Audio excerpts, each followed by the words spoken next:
You ask Tiger to solve. This deals with linear equations with one unknown. The final result is x equals 5.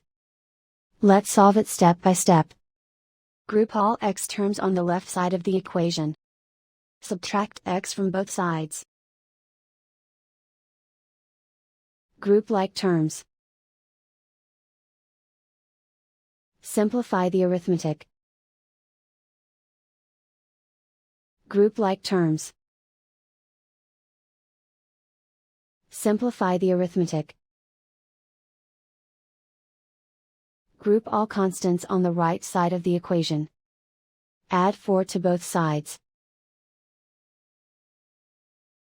Simplify the arithmetic.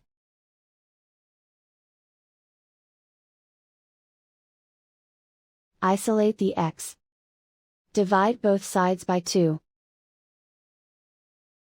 Simplify the fraction.